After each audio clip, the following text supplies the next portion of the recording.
Bonjour Greg, Bonjour, on disait avec Sophie, 2 matchs et 8 buts, oui, ça a cartonné hier. Ligue des Champions hier soir, quart de finale aller, la suite et fin de ces quarts de finale aller. Oui, ça a cartonné, ça a très bien marché pour Liverpool, ça a très bien marché pour le FC Barcelone. On va commencer du côté de l'Angleterre. Regardez, il y avait un match entre deux clubs anglais. Manchester City a vu rouge, surtout le dos des Reds sur sa pelouse. Liverpool a écrasé les Citizens 3-0, 3 buts dans la première demi-heure de ce quart de finale aller 100% british.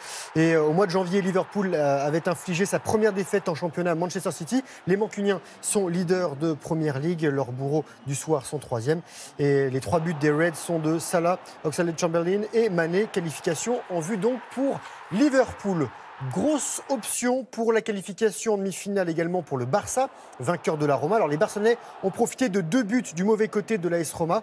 But contre son camp de Rossi en première période et but contre son camp également de Manolas, lui à la reprise. Et Gérard Piqué marque tranquillement le but du 3-0 pour le FC Barcelone. Les Italiens vont se réveiller, ils vont réduire le score par Dzeko. Mais décidément, GG exactement, Gérard Piqué, décidément les Catalans étaient les plus forts et s'imposent à domicile 4-1. Dernier but de Suarez, match retour mardi prochain. On a encore un peu de foot avec de la Ligue 1, un dernier match de la 31e journée.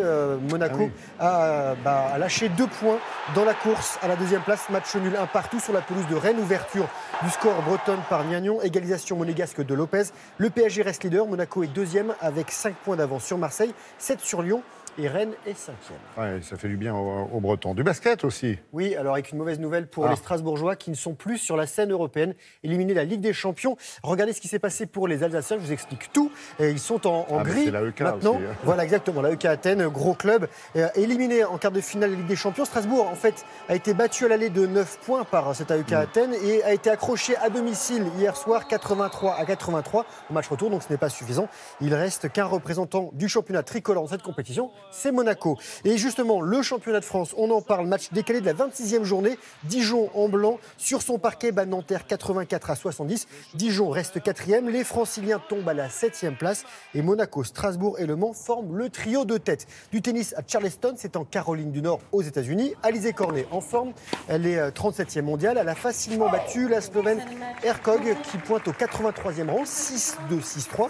Et en 8e de finale, Cornet affrontera sa compatriote Caroline Garcia, qui est numéro 1 tricolore et 7e mondial. Du cyclisme avec le Tour du Pays Basque, 3e étape au sprint à Valdegovia. Victoire du jour pour l'Australien Jay McCarthy. Et le premier Français et le Français Julien Alaphilippe, lui, reste le leader. 106e édition du Grand Prix de l'Escaut. C'est en Belgique cette fois. Et victoire du jeune néerlandais de 21 ans, Fabio Jacobsen. 24e victoire de la saison pour l'équipe Quick Step. Des images de raid. Oui, des images, de belles images dans un département toujours impressionnant. Qui me tient à cœur. Regardez parce que c'est très beau. C'est le raid nature du Pont d'Arc à Vallon-Pont-d'Arc en Ardèche. Événement qui fête ses 20 ans. 930 participants. Alors, il y avait plusieurs distances. La plus longue fait 65 km, un peu plus de 65 km pour 1950 mètres de dénivelé positif dans un décor grandiose. Course à pied sur route, du trail, du canoë, du VTT en équipe de 2. Et les meilleurs, Delépine et Duvin, ont mis 4h35 pour boucler ce parcours. Et ils avaient déjà gagné l'an dernier. C'est toujours aussi beau. Et voici ce Pont d'Arc. Et enfin, du ski avec des stations qui ne sont pas encore fermées. Ce sera à la fin du mois pour la Plagne en Savoie. La Plagne qui accueillait le Super Slalom, la 2e édition. Événement imaginé par 2 grands skieurs, Julien Liseroux et Julien Régnier. Un tracé XXL, le plus long du monde, 350 piquets, 4 km de descente. 12 minutes, c'est l'écart entre le plus rapide et le plus lent. 370 skieurs dans une ambiance festive. Il y avait des déguisements. Victoire de 2 médaillés olympiques. Federica Brignone, l'Italienne, en bronze au slalom géant de Pyeongchang et Victor Mufa-Jandek, lui, qui a été en bronze au combiné en Corée du Sud. Et ils étaient déjà vainqueurs l'an dernier. Merci beaucoup, Grégoire.